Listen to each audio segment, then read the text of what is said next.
18-я стратегия. Хитроумный план, преследующий две цели. Где это мы? Вы же сказали, что генерал Янь вызывает меня. Это дом генерала Лияня. Он ждет тебя в зале Юньсинь. Удивительно, что в Нанчжэне есть такой изысканный дом. Нравится? Конечно, нравится.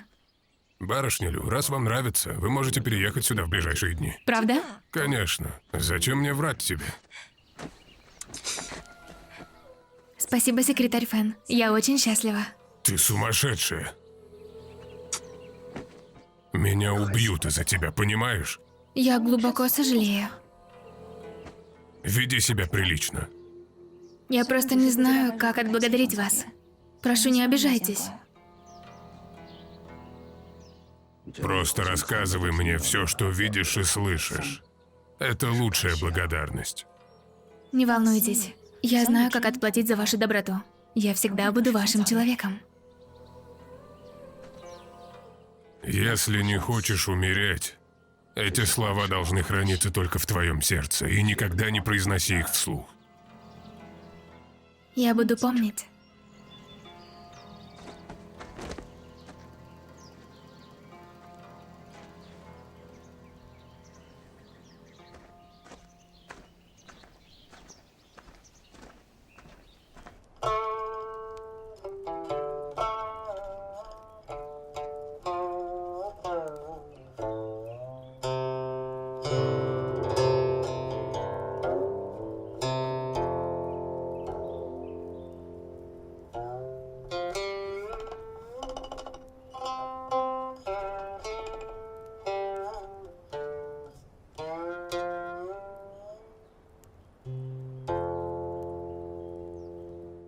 Прекрасно. Ваше музыкальное исполнение столь же прекрасно, как и музыка цинь бессмертного боя. Проникновенная мелодия, которой в мире нет равных. Барышня Лю. Мой дорогой друг, забудьте все эти формальности. Прошу, вставайте. Давайте, вставайте. Спасибо, генерал. Вставайте. Фэнин, вставай. Фэнин, выпьем сегодня вечером. Мне нужно кое о чем поговорить. Входи, давай. С почтением ожидаю вас во флигеле. Как раз вернулись ребята внешней разведки с задания с мясом дичи. Повара не знают, как ее готовить. Присмотрю за ними, чтобы не испортили. Хорошо, тогда иди. Входите, барышня Лю. Прошу, сюда. Проходите, садитесь. Я не смею. Конечно же, вы можете. Садитесь. Спасибо, генерал.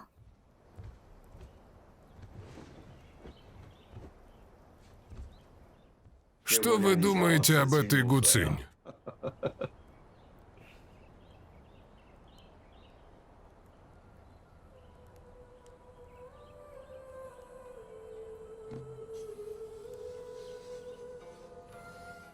Если, барышня Лю, вам нравится этот инструмент, почему бы не сыграть? Но это ваш бесценный инструмент. Я не смею осквернять его. Не говорите так. Все, что есть в этом доме, вы можете использовать по своему усмотрению. В прошлый раз ваша игра на цине тронула меня до глубины души. Настолько, что я сочинил специально для вас целое стихотворение.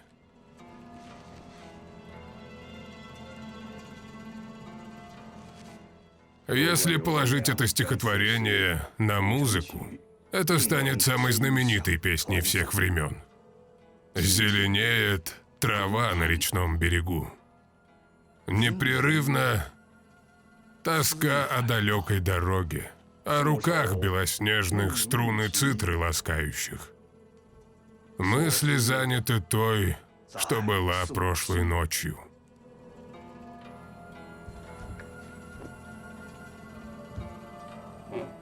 Сколько родственных душ, словно ветром гонимые, обрекают себя на бродячую жизнь. Посчастливилось мне повидать здесь красавицу, и в тутовник пожухлый. Вернулась весна. Так прекрасно написано. Вы мастерски владеете пером и мечом. Царству Шу повезло, что вы его опора. Красавица в этом стихотворении. Это вы, барышня Лю.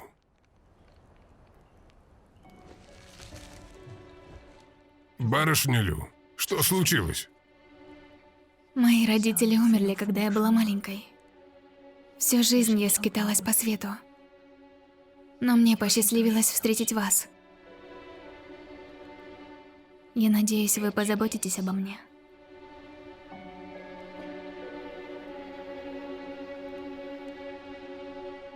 Барышня Лю. Клянусь, как горы никогда не падают и реки никогда не пересыхают, я никогда не подведу вас.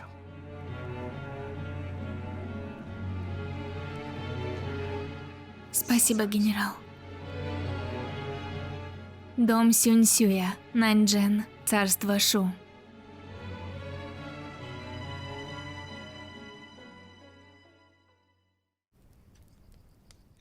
Дело Джулуна потрясло весь двор.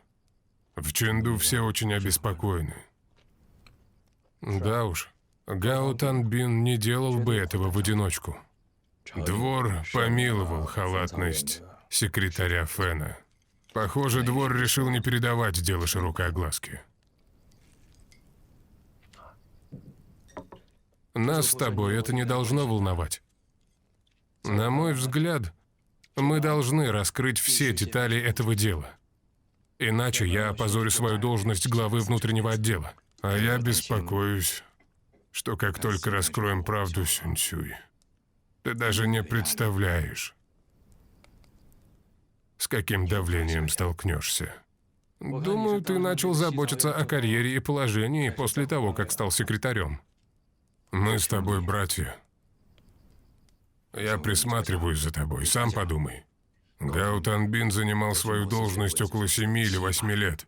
У него много друзей в разных должностях и отделах. Люди у власти не дадут тебе раскопать детали. Я уже в том возрасте, когда все надо делать по совести. Сколько тебе лет? Нудишь, как старикан. У меня всегда было чувство, если смогу разгадать истинную тайну дела Джулуна, тогда я не напрасно жил. Да что с тобой не так? У тебя еще очень долгая жизнь впереди. Секретарь Чэнь, глава Сюнь, у нас проблема. Что такое? Гао Танбин покончил с собой.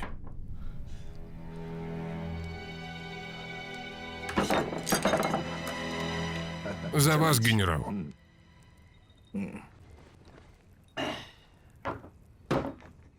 Я попросил барышню Лю вернуться и собрать вещи. В ближайшие дни пусть просто переедет сюда. Павильон «Пурпурный туман» — публичный дом, это не место для ее жизни. Фэн-Ин, я доверяю тебе организовать эти мелочи. Я прослежу, чтобы все было сделано хорошо. Только так я почувствую, что полезен вам. Фэн-Ин, мне как генералу ничего не стоило освободить тебя от ответственности.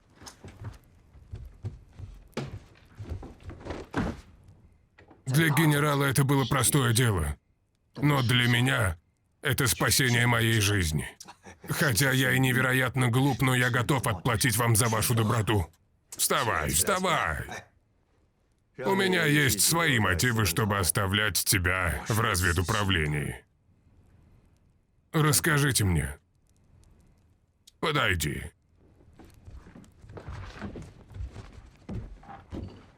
На этот раз на заседании двора в Чэнду Джугелян и я противостоим друг другу. Вскоре мы станем врагами. Не волнуйтесь, генерал. Я на вашей стороне. Я обязан вам своей жизнью. Независимо от последствий, я последую за вами.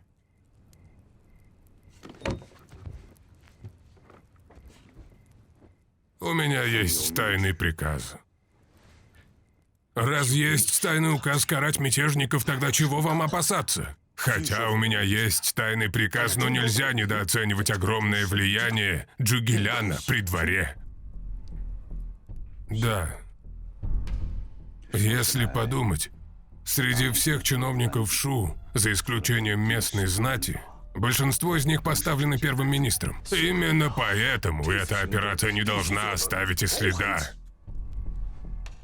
Мы должны доказать, что они предали императора, но никто не должен знать, что его подставили. Я понял, генерал. Я разработаю подробный план и затем доложу вам.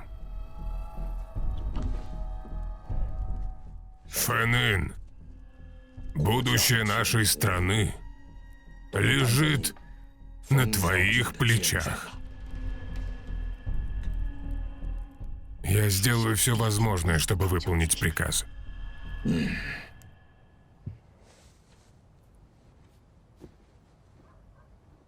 Вчера после ужина в 8 вечера никто не приходил сюда.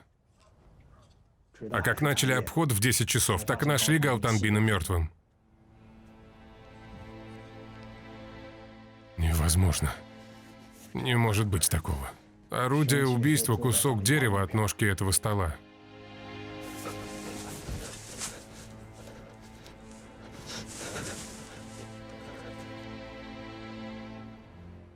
Этот кусок дерева торчал в шее Гаутанбина. Предварительное заключение — это было самоубийство.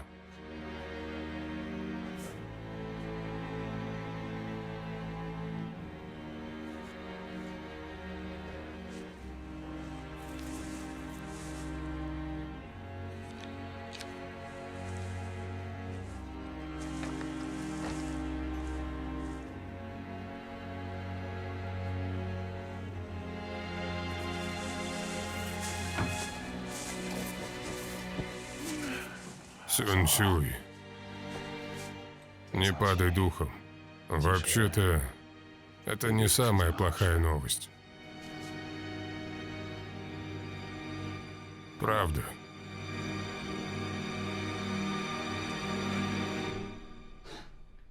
Это прекрасная новость. Когда Сюнь-Сюй продолжил расследование, в разведуправлении поползли разные слухи. Какие слухи? Что Сюнь-Сюй ради своей личной выгоды решил хорошенько встряхнуть всех ветеранов разведуправления. Глава Сюнь в погоне за Джулуном пожертвовал очень многим. Прекратите эти ехидные замечания за его спиной.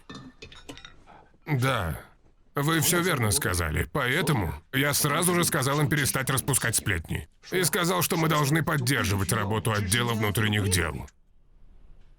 Зять. Но эти сплетни не без причины.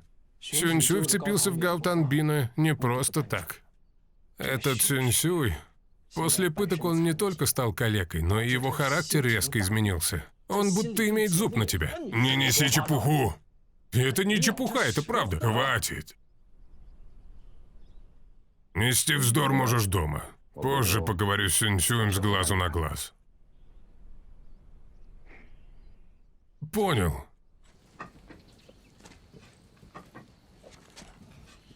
Гаутанбин умер. Теперь дело о Джулуне подошло к концу. Чэньгун, в этом деле много чего замешано. Все сложнее, чем кажется. Конечно, я это знаю.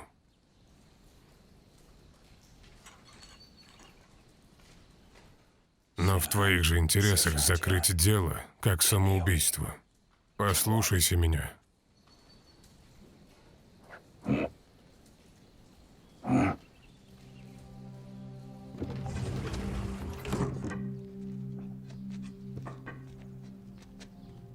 Гаутанбин не мог совершить самоубийство. Я все перепроверил. Угол и сила, с которой дерево вонзилось в его шею, и направление брызг крови, все как при самоубийстве. Это правда самоубийство? Я слишком хорошо знал его. Он не из тех, кто совершил бы самоубийство. Кусок дерева был вырван из ножки стола, но его руки были чисты, нет ни единой царапины. Так что это не он оторвал кусок дерева. Даже если это и было так, убийца наделал бы много шума. Почему Гаутанбин не сопротивлялся? Это же бессмысленно. Снотворное. Глава Сюнь, что такое? Секретарь Фэн просит вас прийти.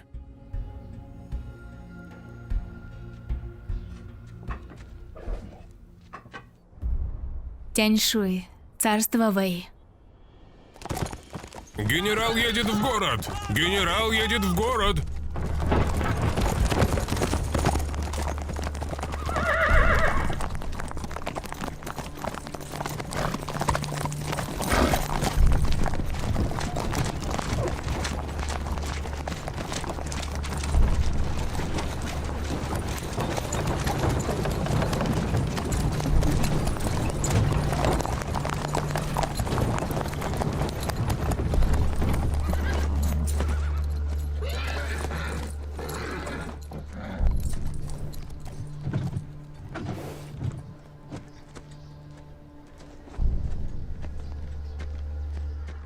Дядя, ты приехал. Скоро в Шу произойдут серьезные перемены. Я должен был приехать, чтобы познакомить тебя с другом. Я Хуан Юй, верховный жрец секты Усянь. Приветствую наместника Го. Приветствую, Хуан Юй. Наслышан о вас. Хорошо, заходи, поговорим.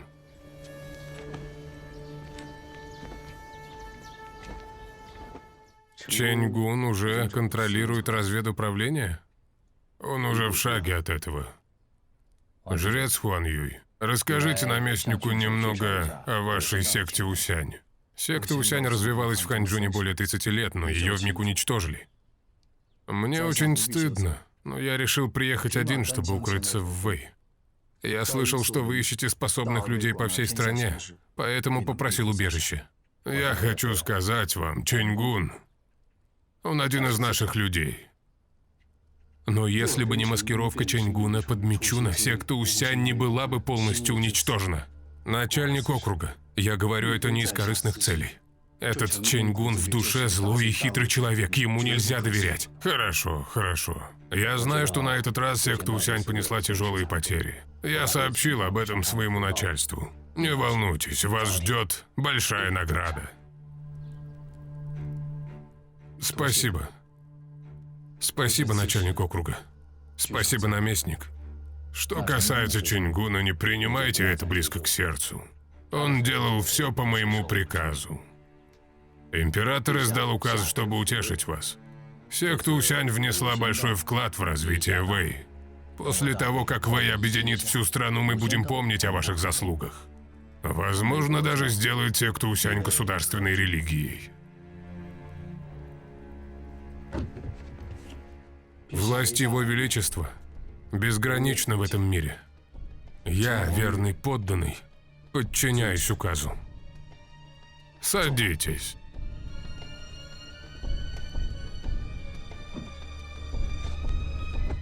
Когда вы вернетесь в Ханчжун, вам придется работать с Чэнь Гуном. Я понимаю, что вы на него обижены, но это все ради общей цели. Вы уничтожите Шу и У, чтобы объединить всю страну. Это будет великое дело, невиданное доселе. Любые жертвы и затраты необходимы. Вы мои благодетели, и я буду помнить ваш добрый совет. Хорошо.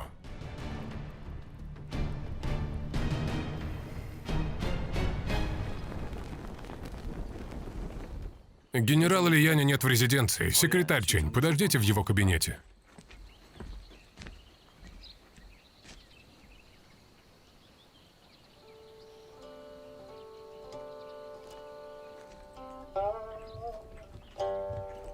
Прошу.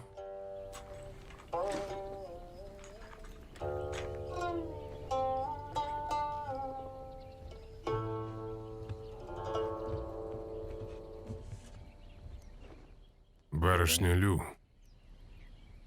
Давно не виделись, секретарь Чэнь.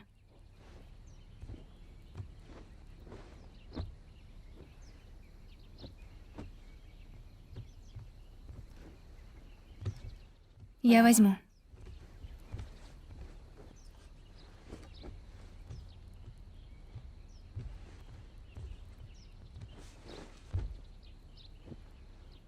Нас никто не слушает. Мы можем поговорить здесь. Гао Танбин мертв. Твоя личность не раскрыта. К сожалению, Сюн Сюй будет идти до конца. Мне нужно что-то сделать. Наблюдаем за событиями. Как твое дело? Я приглянулась к генералу Лияню. Он написал мне стихотворение. Зеленеет трава на речном берегу. Непрерывна тоска о далекой дороге. О руках белоснежных струны цитры ласкающих. Мысли заняты той, что была прошлой ночью. Написано его почерком. Это так элегантно. Я сохраню его пока. Доказательство для будущего контроля и шантажа.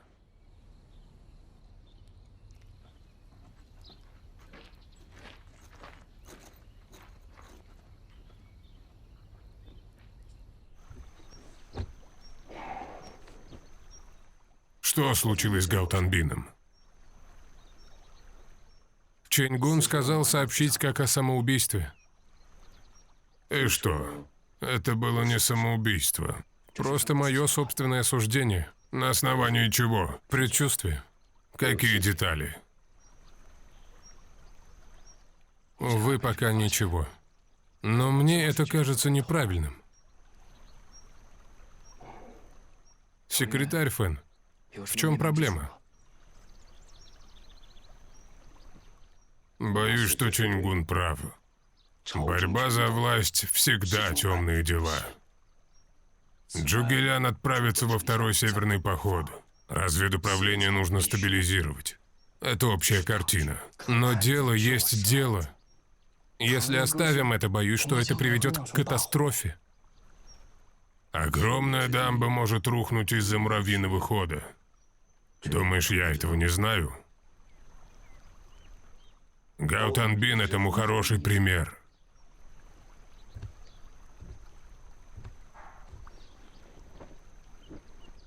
Но ты думал о том, что у Гаутанбина был гораздо больший опыт работы в разведуправлении. Более 80% людей в управлении были хорошими друзьями с ним, и 90 из них не знали, кто он на самом деле. Так же, как ты, Сюн Сюй.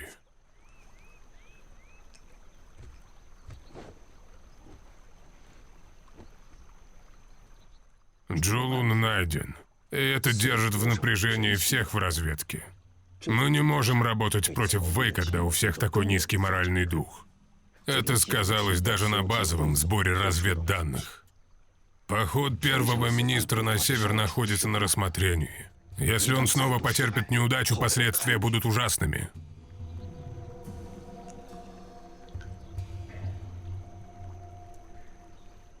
Я знаю, что ты за человек, Сюньсю, и понимаю,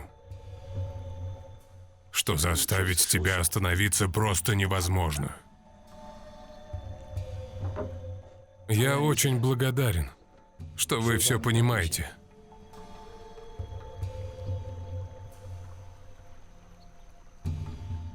Ладно. Продолжай как хочешь.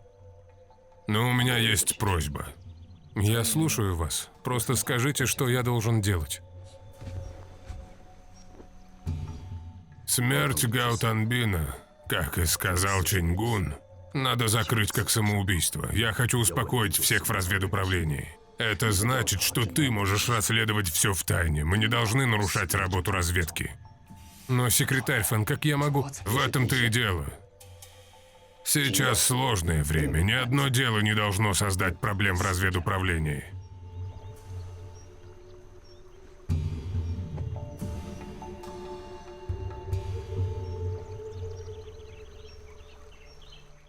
За пару дней надо убрать Фэнина. Смерти Гао Танбина было недостаточно для этого? Нужна ловушка, чтобы заманить его. Я ждал этого дня 3 года. Не дай ему насторожиться. Барышня Лю, начальник округа Го сказал об экстренном канале связи Фэнина. Гора Чиянь, в долине Тиньши. Понял.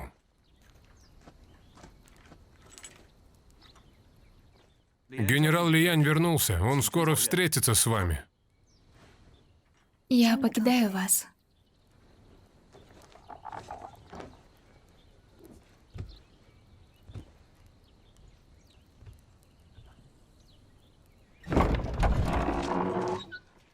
Сунлин. Зятёк, пришел начальник Ян. Где он? В кабинете. Следи за дверьми. Понял, не волнуйся, зятёк.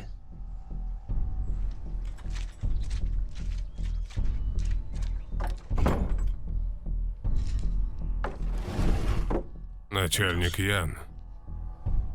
Фэнын, ты пришел. Я ожидал вашего прихода. Первый министр вернул меня. Второй северный поход скоро начнется. Знаю. Я собираюсь предоставить отчет генералу Лияню. Я не задержу тебя. Я уезжаю в полдень в Чэнду. К чему такая спешка? Я приехал, чтобы увидеть тебя, Фэнын. Мы так долго ставили сети. Пора вытаскивать рыбу.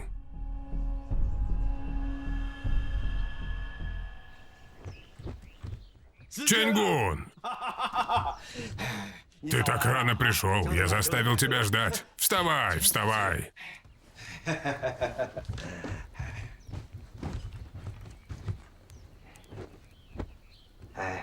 Присаживайся, давай, присаживайся. Учитель, я слышал, как барышня Люин исполняет мелодию «Полет павлинов на юго-восток» так изысканно. Словно звуки небес. Я не ожидал, что, будучи яростным воином, ты смог понять смысл музыки. Я очень смущен. Учитель, я не знаю, зачем вы меня искали.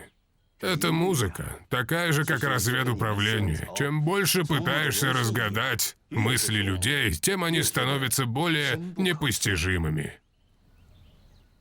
Я восхищаюсь вашими непревзойденными талантом и вкусом. Не уходи так скоро. Останься на обед. Фэнын тоже придет. Мне нужно кое-что обсудить с вами двумя. После дела Цзэтина Го Хуай приступил к плану «Речная ряска». Кража чертежей арбалетов и другие операции были прикрытием. Цель — контролировать наши верха, особенно генерала Лияня. Но мы используем их план против них же. Поэтому им пока все удается. Даже я стал доверенным лицом Лияня. Когда ты продал меня, я знал, что все идет по твоему плану. Но я и сам сомневался. Первый министр не знает. Эта цепь событий вовлекает много людей. Сам план — отчаянная мера, я им не горжусь. Если нас раскроют, Лиянь нас двоих не пощадит. Боюсь представить, какая жалкая смерть нас ждет. И первый министр тоже будет замешан в этом. И каждый в разведуправлении. Я подверг их опасности. Я понимаю, о чем ты. Но сейчас мы должны стремиться к победе. Это наш единственный шанс уничтожить Лияня. Теперь, когда он сделает шаг, надо воспользоваться этим и свалить все на него. На карту поставлено многое. Ты должен решиться на это.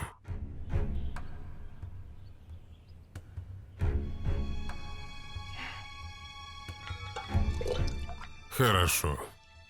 Лиянь пригласил меня на обед. Я представлю ему план. Ловушка обязательно должна быть смертельной. Конечно же. Если только он осмелится начать этот план, Лиянь сразу же отправится на тот свет. Я знаю, что могу доверять тебе. Но в этом случае боюсь, что ты не выберешься из этого. Пусть я умру. Великая Хань будет вечной, мне не о чем жалеть.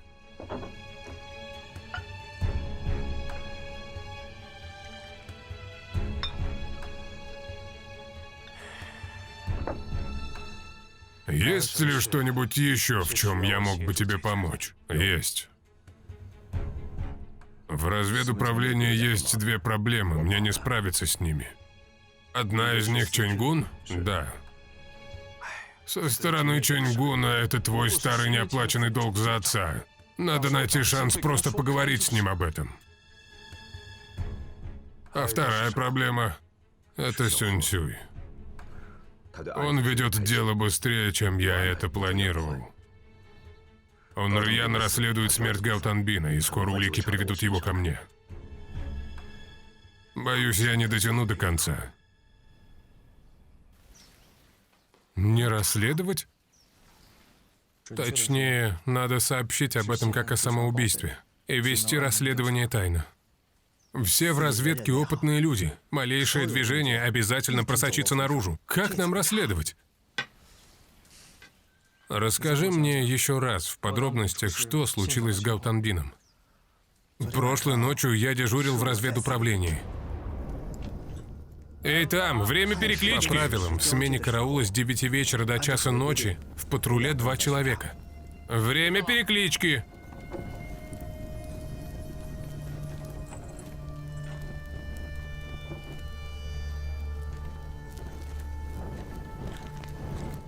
Начальник Гао, время переклички. Начальник Гао.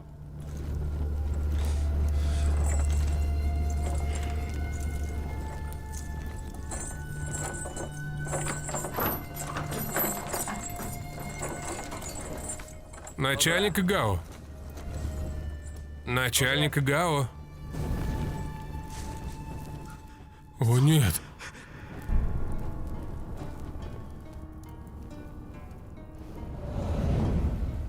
Когда я пришел в камеру, Гаутанбин уже скончался. Когда приносили ужин? В записях указано в 6:15 вечера. Он тогда был еще жив. Ты спрашивал того, кто принес ужин? Да, я спрашивал. Он сказал, не было ничего необычного, кроме того, что Танбин был подавлен.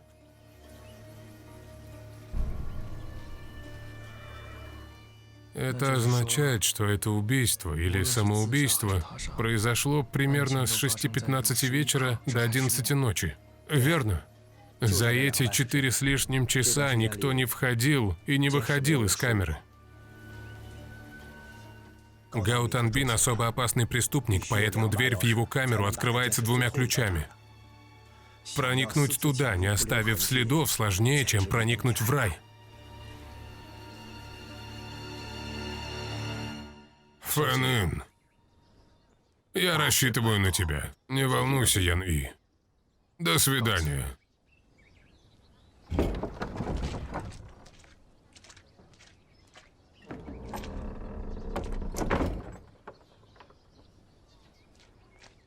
На этом все, можешь идти. Но это... Зятёк, что такое? Чего ты мнешься? Начальник Ян посетил нас в такое время. Боюсь, это не очень хорошо для тебя. То, что Ян-И был здесь, ни одна душа не должна знать. И вообще забудь об этом. Я беспокоюсь о тебе, зятёк. Если так подумать, только недавно его предали, а он пришел в гости такой дружелюбный. Как это может быть хорошо? Это дела двора. Ты не поймешь. Не вмешивайся.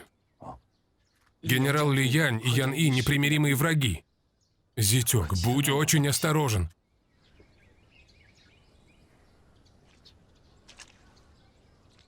Ага. Я понял.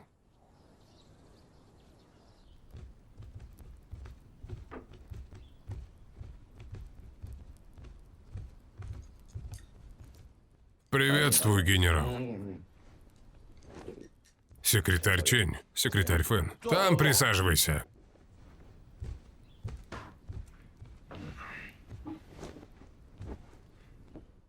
Фэн-Ин, ты опоздал. В управлении возникло срочное дело, поэтому я задержался. Северный поход неизбежен. У меня есть секретный приказ. Я уже объяснил Фэн-Ину важные моменты. Фэн-Ин, у тебя есть какие-то мысли? Поделись с нами.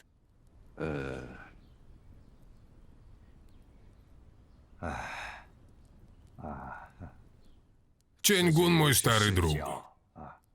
Он знает детали. Конечно, я не это имел в виду. Периметр тщательно охраняется, все безопасно, пожалуйста, не волнуйтесь. Ага.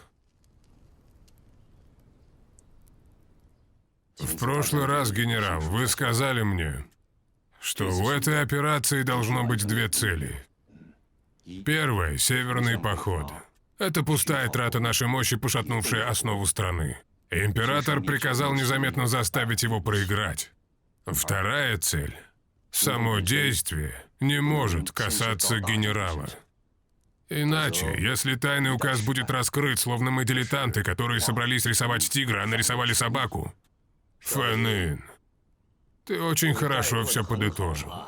Это дело очень сложное. Секретарь Фэн, у вас есть идеи? Генерал просил меня подумать над планом. Мы должны попробовать, несмотря на сложности. Фэн Ин, что ты имеешь в виду? Ты уже разработал план? Это хитрый план, преследующий двойную цель. Он состоит из 3 этапов. Давайте сначала выпьем за это, а потом послушаем от Фэн Ина детали.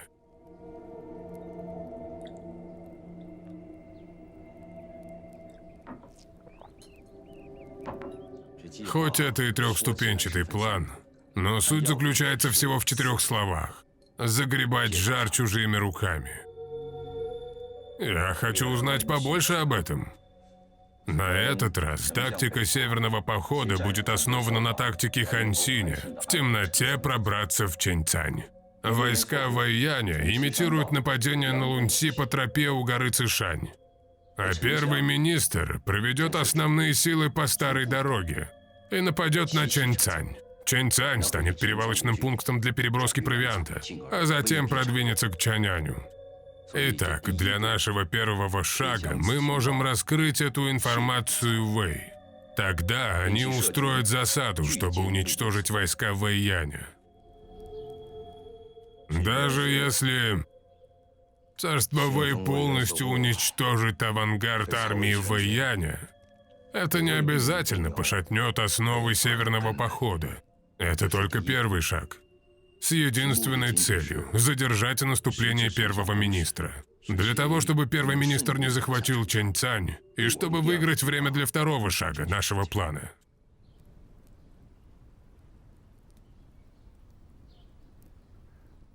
Учитель, для реализации этого плана есть 2 трудности. Говори. Во-первых, обманная тактика северного похода – это сверхсекретный план. Между Шу и Вэй множество каналов передачи разведданных. Что если в процессе, я имею в виду, если мы перехватим эти сведения, то они быстро выйдут на вас, если отследят весь путь до источника. Учитель. Тогда вас обвинят в сговоре с врагом. Во-вторых, Шу и Вэй имеют сложные системы разведки с правдивыми и ложными сведениями. Секретарь Фэн, как вы можете гарантировать, что высшее руководство разведки Вэй поверит в правдивость информации, которую мы направим?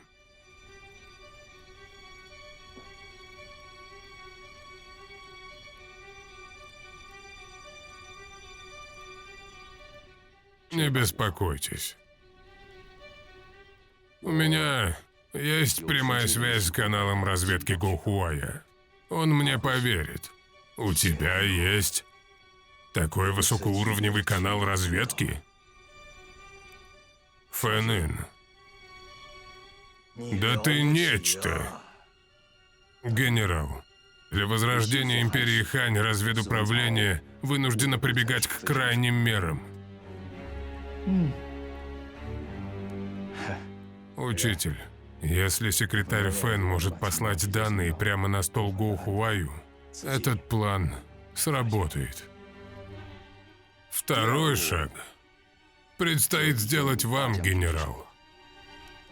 Покойный император приказал вам разместиться в Дзяньчжоу и удерживать царство У. Меч, который вы хотите одолжить, это царство У? Чэнь-гун, ты опытный разведчик, сразу все раскусил. Позаимствовать меч, чтобы убить. Отправить кого-то из людей генерала в форме солдата У, напасть на солдат на границе, перекрыть торговый путь между Шу и У, а потом бросить слух о продвижении царства У. Тем самым создав напряжение на двух фронтах.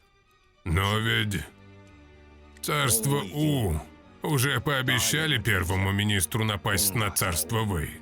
Сунь Цюань, правитель У, лично возглавил армию для наступления на Ванчэн.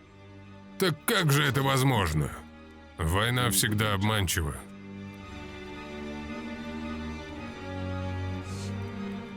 Секретарь Фэн, что вы имеете в виду? Это значит, что вторжение войск У на границу не обязательно правда. Пока новости дойдут до Чэнду, первый министр в любом случае не во дворце. Его Величество, естественно, издаст указ отправить генералы, чтобы найти решение. Верно. Я уверен, так и будет. Как только это случится, тогда я смогу сократить снабжение войск первого министра под предлогом войны против У, отправить его на Восточный фронт У и выбить почву у него из-под ног. Это государственная измена. Генерал, подумайте об этом.